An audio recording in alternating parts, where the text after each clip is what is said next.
Selamat pagi Pak Marcel, saya Aisyah Karyanto, NIM 2022081067 dari kelas APB SIF A, ingin memaparkan hasil proyek saya yang berjudul Penerapan Perpustakaan Digital pada Sekolah sebagai Media Pembelajaran.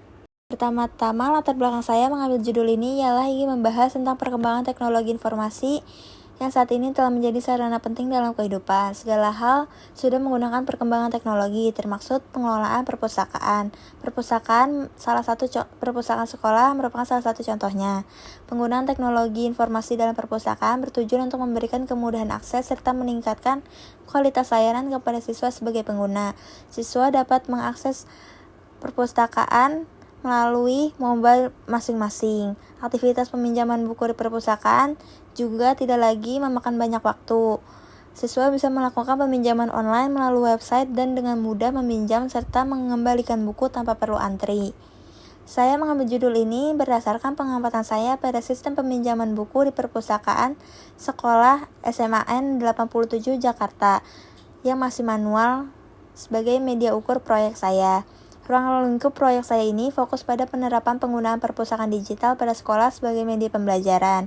Tujuan saya adalah mendukung pembelajaran berbasis teknologi serta meningkatkan efisiensi pengelolaan perpustakaan bagi petugas. Bab 2. Hasil analisa 2.1 Proses description dari proses bisnis yang ada. Pada proses deskripsi bisnis berjalan ini, saya mengambil pengamatan pada perpustakaan sekolah SMAN 87 Jakarta terkait sistem peminjaman dan pengembalian buku secara manual yang berlangsung di sekolah. Berikut adalah hasil proses bisnisnya. Proses bisnis yang berjalan dari meminjam buku di perpustakaan sekolah yang pertama adalah mengisi daftar kunjungan perpustakaan. Kemudian menunjukkan kartu anggota kepada petugas perpustakaan dan mencari buku. Jika buku yang ingin dipinjam tidak ditemukan, pengunjung dapat bertanya kepada petugas agar petugas dapat membantu mencari buku.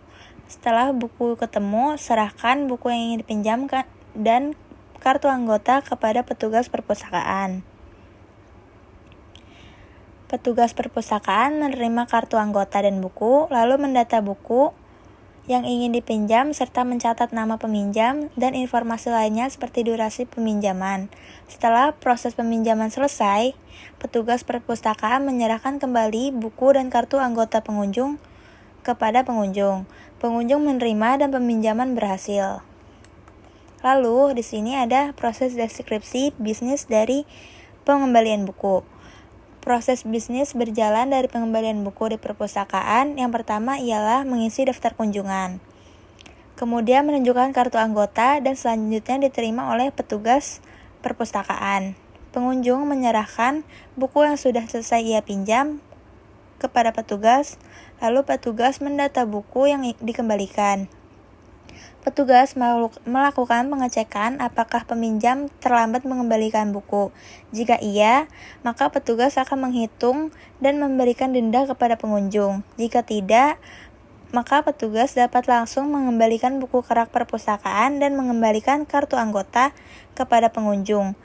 Pengunjung dapat membayar denda jika terlambat mengembalikan buku. Setelah proses pengembalian selesai, pengunjung menerima kembali kartu anggota perpustakaan dan pengembalian buku berhasil.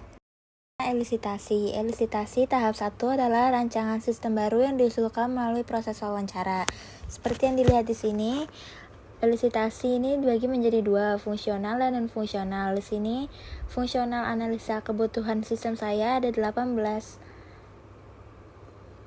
Yang pertama ada user dapat registrasi akun, user dapat login, user dapat melihat menu beranda, user dapat melihat daftar buku yang dipinjam, user dapat memilih kategori buku, user dapat mencari judul buku, melihat detail buku, melakukan peminjaman buku, dan melakukan pengembalian buku. Lalu user juga dapat melihat pengenaan denda jika buku telah dikembalikan.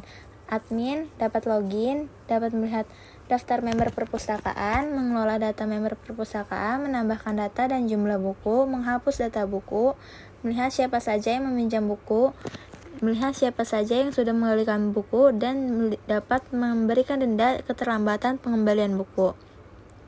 Lalu di sini analisa non-fungsional sistem saya. ingin aplikasi dapat responsif dan user-friendly, serta menjamin keamanan data pengguna dan informasi perpustakaan. Lalu di sini ada elisitasi tahap 2, merupakan hasil pengklasifikasian elisitasi tahap 1 berdasarkan metode MDI. Apa itu metode MDI? M pada MDI berarti penting, artinya requirement tersebut harus ada dan tidak boleh dihilangkan saat membuat sistem.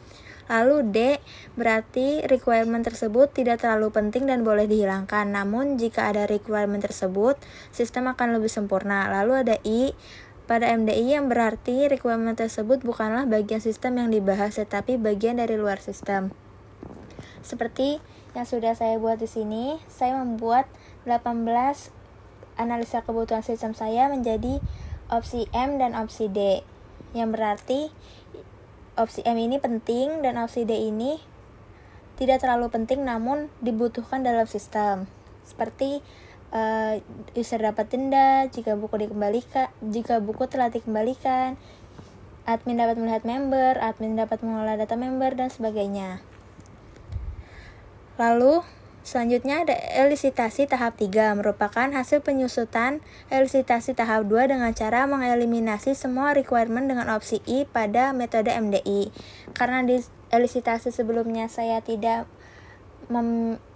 mengklasifikasikan kebutuhan saya menjadi opsi I, maka tidak ada yang saya eliminasi di sini. Selanjutnya, semua requirement yang tersisa diklasifikasikan melalui metode TOE, yaitu teknikal, operasional, ekonomik, dan metode TOE tersebut dibagi menjadi beberapa option, yaitu ada high, middle, dan low. Seperti yang terlihat di sini.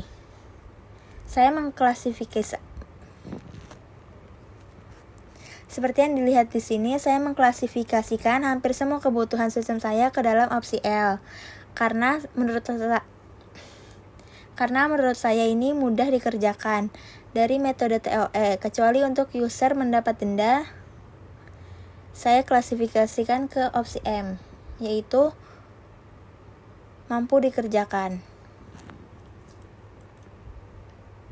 Lalu di sini ada elisitasi finalnya. Ini hasil identifikasi dari elisitasi finalnya, itu ada register akun, login, melihat menu beranda, melihat daftar buku yang sudah mencakup, melihat kategori buku, judul buku, detail buku, lalu peminjaman buku, pengembalian buku, admin dapat login, admin dapat melihat member perpustakaan, admin dapat mengelola data buku, menghapus data buku, melihat peminjaman buku, melihat pengembalian buku. Sekian yang dapat saya sampaikan, kurang lebihnya mohon maaf. Terima kasih.